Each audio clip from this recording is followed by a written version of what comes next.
अभी हम लेते हैं JEE एडवांस 2020 पेपर 1 का ये क्वेश्चन जो कि प्रोबेबिलिटी टॉपिक से लिया है। और क्वेश्चन क्या है कि let C1 and C2 be the two biased coin such that the probability of getting head in a single toss are 2/3 and 1/3 respectively. Suppose alpha is the number of heads that appear when C1 is tossed twice independently, and suppose beta is the number of heads that appear when C2 is tossed twice independently. Then the probability that the roots of the quadratic equation x square minus alpha x plus beta are real and equal. तो अभी question में क्या है कि दो coin है हमारे पास C1 और C2। दोनों कॉइन्स को हमने टॉस किया 2 बार। दोनों कॉइन्स क्या है, बाइस्ड कॉइन है, मतलब पहले वाले कॉइन में हेड आने की प्रोबेबिलिटी 2/3 है सिंगल टॉस पे, और दूसरे वाले कॉइन में हेड आने की प्रोबेबिलिटी सिंगल टॉस में 1/3 है। तो इस तरह से दोनों ही कॉइन्स को हमने 2-2 बार टॉस किया। अब 2 बार टॉस करने पे अगर नंबर ऑफ हेड्स हमने नोट किया, पहले वाले कॉइन के लिए नंबर ऑफ हेड्स अगर अल्फा है और दूसरे वाले कॉइन के लिए नंबर ऑफ हेड्स बीटा है, तो ये जो क्वाड्रेटिक पॉलिनोमियल है जो हमने लिखा है इधर alpha square x square minus alpha x plus beta, इस क्वाड्रेटिक पॉलिनोमियल के रूट्स रियल और इक्वल होना चाहिए। तो सबसे पहले तो यही कॉन्सेप्ट हम यूज़ करेंगे कि किसी भी क्वाड्रेटिक पॉलिनोमियल के रूट्स, मतलब इस इक्वेशन के रूट्स अगर रियल और इक्वल हैं तो क्या होगा, इसका डिस्क्रिमिनेंट 0 होगा। डिस्क्रिमिनेंट 0 कब होगा, जब अल्फा स्क्वायर माइनस 4 बीटा की वैल्यू 0 होगी। मतलब गिवन कंडीशन क्या है कि अल्फा स्क्वायर जो है वो 4 बीटा के इक्वल है। अब यहाँ पर अल्फा और बीटा क्या है, अल्फा है आपके number of heads from the first coin, beta क्या है, number of heads for the second coin. पहले वाले कॉइन के लिए नंबर ऑफ हेड अगर अल्फा है और दूसरे वाले कॉइन के लिए नंबर ऑफ हेड्स अगर बीटा है। तो पहले ही तो देख लेते हैं अल्फा और बीटा की वैल्यू क्या क्या आ सकती है। अगर हमने किसी भी कॉइन को 2 बार टॉस किया है तो नंबर ऑफ हेड्स या तो 0 आएंगे या फिर 1 आएंगे या फिर 2 आएंगे, बस यही 3 पॉसिबिलिटी हो सकती है।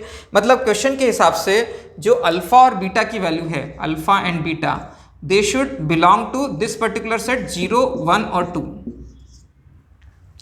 तो कौन कौन से केसेस होंगे जिसमें कि अल्फा स्क्वायर जो है वो 4 बीटा के बराबर होगा। तो यहाँ पर इस रिस्ट्रिक्शन को देखते हुए अगर सपोज कीजिए अल्फा अगर 0 है तो बीटा भी 0 होगा। तो पहला केस तो इसमें क्या बनेगा, case one will be alpha is equal to 0 and beta is also equal to 0। Both alpha and beta दोनों की दोनों वैल्यू जो है वो 0 होना चाहिए। दूसरा केस क्या हो सकता है कि अगर बीटा की वैल्यू 1 हो जाती है, अगर बीटा की वैल्यू 1 हो जाती है तो क्या होगा, अल्फा की वैल्यू 2 होगी, क्योंकि 2 स्क्वायर इक्वल टू 4 इंटू 1। तो अल्फा की वैल्यू 2 और बीटा की वैल्यू 1, ये एक दूसरा केस बन सकता है। अल्फा की वैल्यू 0 और 2 ले ली, क्या अल्फा की वैल्यू 1 हो सकती है, अल्फा की वैल्यू 1 तो हो ही नहीं सकती, क्योंकि अल्फा की वैल्यू 1 हुई तो फिर यहाँ पर बीटा तो वो फ्रैक्शनल वैल्यू आ जाएगा, लेकिन बीटा तो केवल 0, 1, 2 यही वैल्यूज ले सकता है, तो अल्फा की वैल्यू 1 नहीं हो सकती है। तो फाइनली हमारे पास केवल यही 2 ऐसे केसेस बनेंगे जिसमें कि हमारी रिक्वायर्ड कंडीशन जो है वो सेटिस्फाई हो रही है।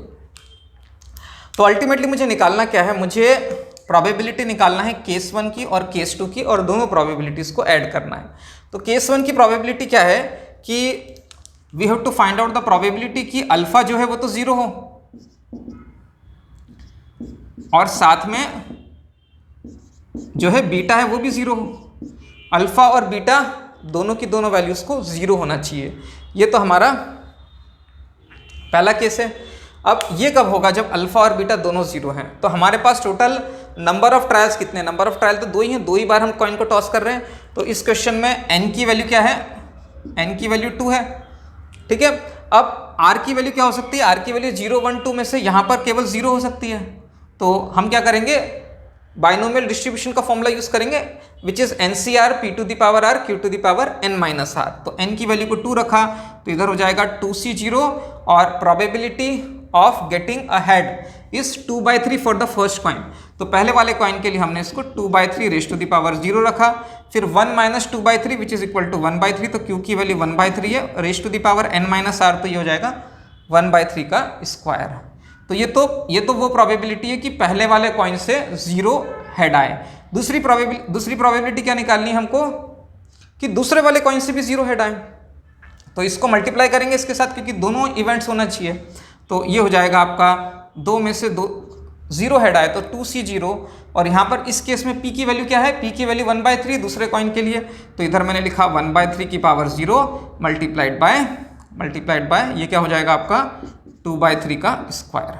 ठीक है, तो ये वैल्यू फाइंड आउट कर लेते हैं कितनी है, 2C0 is 1, 2/3 to the power 0 is 1, 1/3 square is 9 multiplied by ये वैल्यू हो जाएगी 4/9, तो ये हो जाएगा आपका 4/81। ये तो कौन सी प्रोबेबिलिटी हुई, जब अल्फा की वैल्यू 0 और बीटा की वैल्यू 0 होगी। अब दूसरी प्रोबेबिलिटी क्या होगी, जब अल्फा की वैल्यू 2 हो और बीटा की वैल्यू 1 है, मतलब probability that alpha is equal to 2 and beta probability that beta is equal to 1, दोनों इवेंट्स होना चाहिए।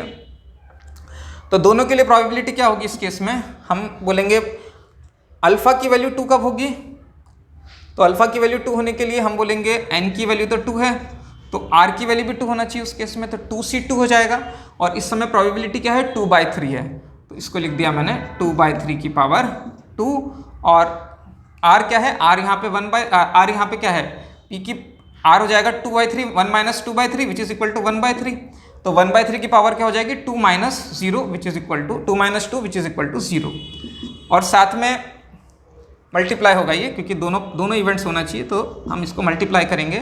बीटा की वैल्यू 1 करनी है, बीटा की वैल्यू 1 करनी है, मतलब इस केस में सेकंड वाले कॉइन के लिए r की वैल्यू 1 है, तो ये हो जाएगा NCR मतलब 2C1, P क्या है यहाँ पर हमारे पास, P यहाँ पर है 1/3, तो ये हो जाएगा 1/3 रेज टू द पावर क्या हो जाएगा, यहाँ पर r की वैल्यू 1 रखना है तो इधर 1 लिखा मैंने, और Q क्या हो जाएगा इस केस में 2/3, तो 2/3 raise to the power n minus r होगा, मतलब यहाँ पर क्या हो जाएगा formula 2 - 1 which is equal to 1, तो इसको भी हम निकाल लेते हैं, तो ये हो जाएगा आपका 4/9, ये दोनों वैल्यूज तो 1 हो गई है, इधर क्या हो जाएगा 2 मल्टीप्लाइड बाय 1/3 मल्टीप्लाइड बाय 2/3, तो ये हो जाएगा 2 × 2 4 and this is also equal to 4/9, this is also equal to 4/9, तो ये कितना हो जाएगा 16/81। तो जो टोटल प्रोबेबिलिटी होगी वो क्या हो जाएगी, this probability plus this probability, that would be the final answer, क्योंकि हमारे केवल यही 2 केस बन रहे थे। तो जो पहले केस से हमें प्रोबेबिलिटी मिली वो कितनी मिली, यहाँ पर वो मिली हमारे पास 4/81, और जो दूसरे केस से हमको प्रोबेबिलिटी मिली थी वो कितनी मिली थी 16/81। तो बस दोनों प्रोबेबिलिटीज को हम ऐड कर देंगे which will be the required answer, क्योंकि दोनों ही हमारे फेवरेबल केसेस हैं। तो यहाँ पर आंसर आ जाएगा 4/81 plus 16/81 that is equal to 20/81। तो इस क्वेश्चन का राइट आंसर हो जाएगा 20/81, ये इस क्वेश्चन का सही आंसर है।